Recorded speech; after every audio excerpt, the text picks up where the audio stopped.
My first question is with regards to the Voice of the Global South Summit, an initiative taken by India. You were present there as well. You spoke at that summit. How do you see this initiative? And do you think India is in a very good position at the moment as the president of G20 to channel the voices of the Global South? Yes. Let me express this in this way, that with the presidency of India as chair of the G20, and now that position exercised by the Prime Minister Modi, it's very important that he should be the voice, not only for the G20 members who have a seat already at the table, but for so many other countries which don't have a seat and don't have a voice. And I think that the Prime Minister Narendra Modi had initiated a very good strategy to include all of us, to include the entire world with one planet, one family and one future.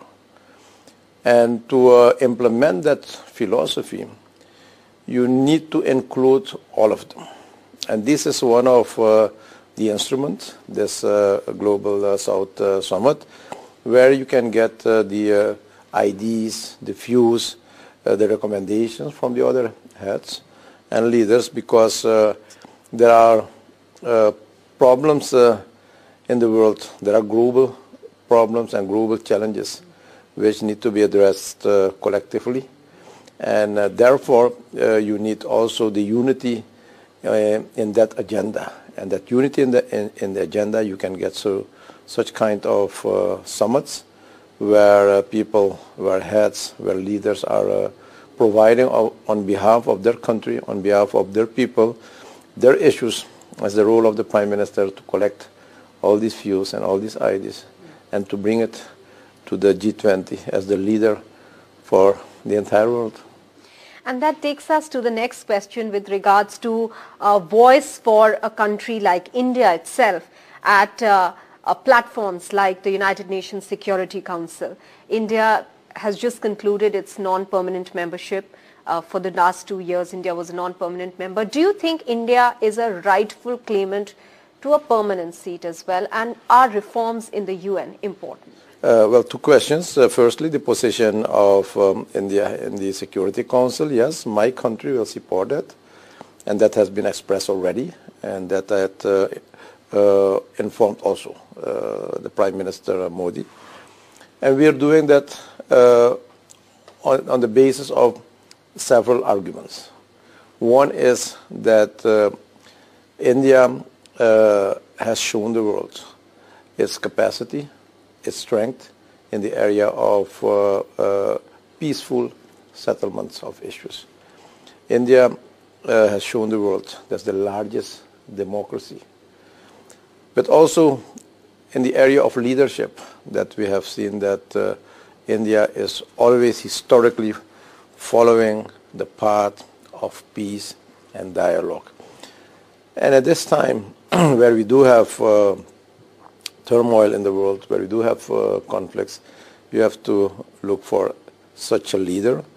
But moreover, where we see a decline of the economy in a lot of countries as the impact of the COVID-19 pandemic, but also as the impact of the war in Ukraine, that a lot of countries are getting setbacks. My country too, India too. But despite that, you will see that there is a growth of the economy. And that is based also on good governance, good government, strong leadership. And I think that Prime Minister Modi is the right man for this period to take the lead and to lead the world to a safer planet. In your conversation with Prime Minister Modi, there was talk about restructuring of the debts as far as the lines of credits are concerned to Suriname. Do you think this is a step in the right direction, considering that we are seeing, and you're talking about economies as well globally, we are seeing a lot of countries getting caught in a debt trap? Well,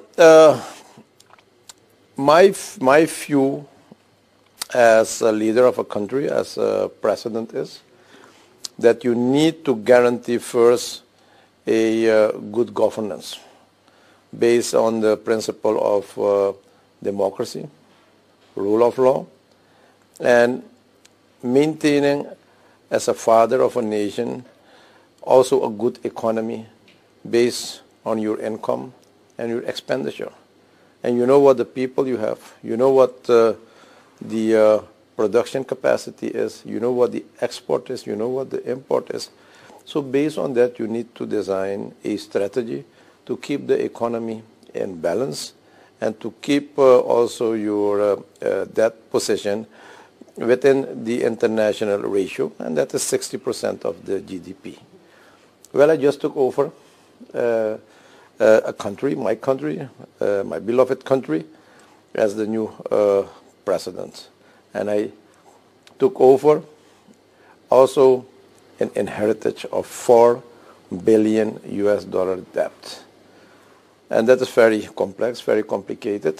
You have to pay back, that's our principle. You have to pay back all the creditors, the commercial creditors, the bilateral creditors, those concessional creditors, and we'll pay back. However, if you don't have the money to pay, on one hand, on the other hand, you're confronted with so many crises, from COVID, from financial burden, from debt crisis, from the Ukraine war, then you should call for international support and to start with dialogue and negotiations with all the creditors to reach a settlement that you will pay, my government will pay, my country will pay. However, at this time period, I need some space, some breathing air, and based on that, that you should negotiate what the conditions will be for the debt restructuring. However, that liberty is limited because of the IMF program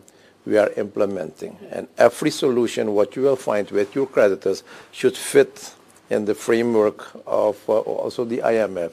And we negotiated with India, with my presence here, and also with the meeting and the talks, and also the justification what we have presented for the debt restructuring.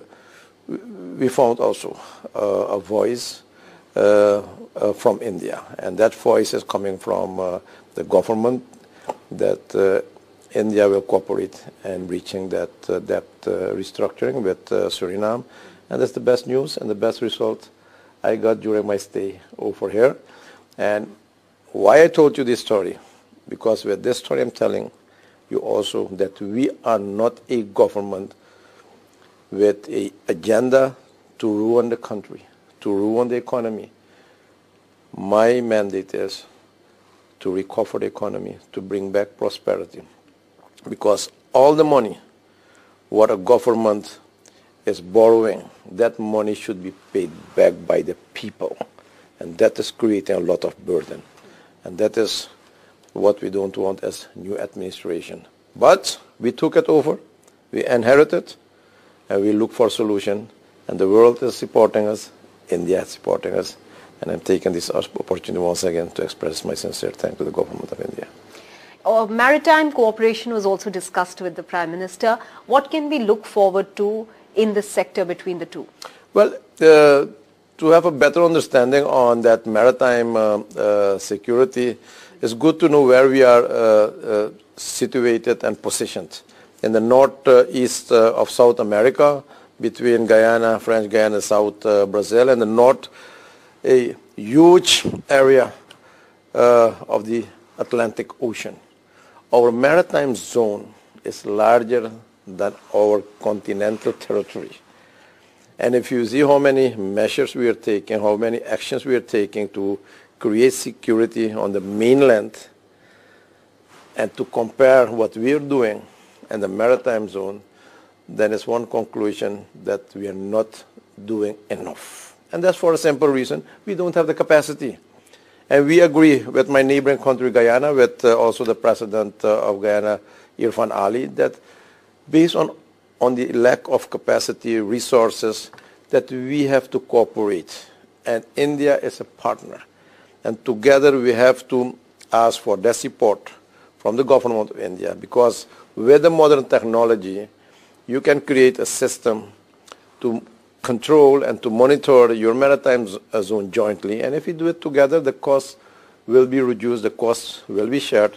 And this is one of the arrangements we made, because in that maritime zone, we don't have only oil and gas as exploration and exploitation, which need to be safeguarded and protected, but you have the blue economy with a lot of other resources, but also based on the principle of protecting your sovereignty, your territorial integrity. It is good that U.S. government are having total control of your own territory, and India is willing to cooperate with us, and this will get a follow-up when we're back home. It's been almost 50 years of diplomatic ties between India and Suriname. Do you think that the ties have grown satisfactorily, or there is a lot more scope for growth? And does personal bonding between leaders, personal bonhomie, so to speak, does that also help in enhancing relations? I think that what our experience is based on many events, what we had in the recent past by bringing the diaspora together. I came also in India as a member of parliament with all the other members of parliament in the world of persons of Indian origin. And just a couple of days ago, we experienced that again in Indore, where we had that Pravasi Bharatiya Divas with all the diaspora people. It's a gathering of not only people of diaspora origin, it's a gathering of knowledge, it's a gathering of vision, it's a gathering of commitment, it's a gathering also of spirituality, it's a gathering of values and norms. And those are the cornerstones we need in the world. Those are the cornerstones we need in all the countries to build a country. And that we can do by having stronger cooperation, that you should have also cooperation in all areas of development. And that is what we have agreed, to have a comprehensive strategy to assist each other. India has a lot of capacity. Based on that capacity, India can support also other diaspora nations. That was my call also in my statement. But on the other side, we do have diaspora people. And you're also witnessing every day. You call a company, a high standard company, ICT, finance, medical sector, Indians are there. And the question is how we can benefit. And those meetings, like the diaspora meeting, are instrumental to share views and to design strategies to make optimal use of this wealth of knowledge to benefit of the people who are living in the diaspora nations. And I sure believe that there will be also implementation of those views which were discussed during that Pravasi Bharatiya Divas. Any specific sectors you feel that the two countries can enhance their engagement? Oh, sure. Don't underestimate what is happening with India. We're looking from the outside world and we see an emerging economy. We see India growing as a world leader, as a world economy, but also leading in several sectors like the ICT sector, like the health sector, like the agriculture sector, but also in the space sector. So what you need to do is, based on the strength of India, and to look also the capacity side of your own country, where it should be a low-hanging fruit to call on India to ask for the technical assistance, ask for cooperation from the public sector or the private sector. In my country, is sure the health sector, where we need the technical assistance. The agriculture sector is very important for the food security, but also the impact of the climate change. We went to a lot of companies like the Reliance, which is very modern company in expressing the transition of the fossil energy towards renewable in a friendly environment, but also good fuel. And those kind of things we need for the world to save the planet. And there we ask India also to support us. You mentioned already the assistance in the security. We ask also cooperation to intensify the cooperation in the area of defense. That's very important for my country. Well, those are the areas which we have identified on the level of government. But meanwhile, I spoke with a lot of private companies and invited them also to come to Suriname because we need their support, we need their assistance, we need their investment, we need their also cooperation with the local private sector. So with my visitor, with the meetings here, that will be the game changer in the cooperation between Suriname and India. That cooperation will be lifted to a higher level, on the level of President and the Prime Minister, with their under the umbrella strategy of ministers and sectors where the public and private sector will meet jointly to cooperate with my public and private sector in Suriname. And I sure believe that that will enable also my country to get that development what we want for our people. So I want to talk a little bit about soft diplomacy as well. Yoga, Ayurveda, a lot of these elements. Do you think they also bring people together? Sure. And my message was, and I was very attracted, let me use that, very attracted with the view of Prime Minister Modi on that Amrit Kal, what he has expressed for the Indian community and all the states in India and all the people of India, and that we are supporting. It's a very bright view, but my suggestion was if we can extend that also to the diaspora nations, and that Amrit Kal can be a new time period for us, because when we look where we're situated and where we're located in the north of South America and part of the Caribbean, why not bring a regional Ayurvedic center over there to function as a hub toward the other countries? Why not bring an education training center for the Hindi language? And based on all the talented young people, I am observing them every day, because we are having also the program on You Have Talent, You Got Talent.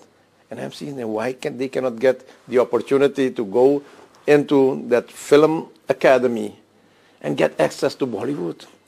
Why Bollywood cannot have a section over there with all the beauties, with all the infrastructure, with all the natural system, to design their cast, to use their diaspora people as their actors and actresses? Well, those are the things you need to utilize very pragmatically, and my country is willing to host. And I believe that that is bringing more contact between people to people, but also giving people the opportunity to get access to those desired markets, what they want to access. And I think, yes, that that will bring also prosperity to young people. On that very positive note, many thanks, President, for speaking with us. Yes, thank you very much, and next time I'll sing for you. Absolutely, we look forward. Thank you.